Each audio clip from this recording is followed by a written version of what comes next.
আমি আগেও বলেছি, যাদের পিঠ দেয়ালে লেগে গেছে তার মানে হচ্ছে আপনি সারা জীবন তদবিরের উপরেই ছিলেন, কোনো ফল পাননি, এখন আপনার পিঠটা দেয়ালে লেগেছে, তখনই আমার সাথে যোগাযোগ করবেন। তাদের বড় বড় সমস্যা আছে, যারা শত শত হুজুর, মোল্লা, কবিরাজ শেষ করে বছরের পর বছর অপেক্ষা করে লক্ষ লক্ষ টাকা খরচ করে কোনো ফলাফল পাননি, আমি তাদেরকেই বলবো যে আপনারা শেষবারের মতো আমার সাথে যোগাযোগ করতে পারেন।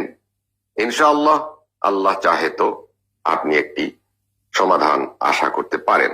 যারা আমার সাথে যোগাযোগ করতে চান, কথা বলতে চান এবং বিভিন্ন ধরনের তদবির নিতে চান, তাদের জন্য আজকের এই ভিডিওটি খুবই দরকারি এবং আপনারা ভিডিওটি সম্পূর্ণ দেখবেন। কিভাবে আমার সাথে যোগাযোগ করবেন এই বিষয়ে আমি এই ভিডিওতে বলে দিচ্ছি। মানুষের পারিবারিক জীবনে নানা ধরনের সমস্যা থাকে, ভাই বোনের মধ্যে দ্বন্দ্ব, স্বামী স্ত্রীর মধ্যে ঝগড়া, বা 1 বছর হয়েছে বিয়ে হয়েছে এখন বাচ্চা হচ্ছে না, বা স্বামী বাজারে গেলে বউকে বলে যায় না, এই ধরনের বিষয়েও আমার কাছে অনেকে ভয়েস মেসেজ করেন এবং বলেন যে এখন আমি কি করতে। অবশ্যই অবশ্যই ভয়েস মেসেজ করবেন, মুখ দিয়ে কথা বলে দিবেন।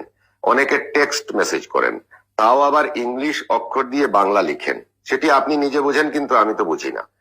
আপনি এটার স্পেলিং কেমন হবে আপনি হয়তো আপনার নিজের থেকে বানিয়ে আপনি লিখে দিলেন, তো আমি অনেক সময় এটা বুঝবো না। আপনারা ভয়েস মেসেজ করে দিবেন 1-2 মিনিটের ভিতরে ভয়েস মেসেজ। কারণ আমি একক, আমার কোনো অ্যাসিস্ট্যান্ট নাই বা আমার কোনো ধরনের সাহায্যকারী নাই, একমাত্র আল্লাহ আমার সাহায্যকারী, আর আমি নিজে তদবির করি।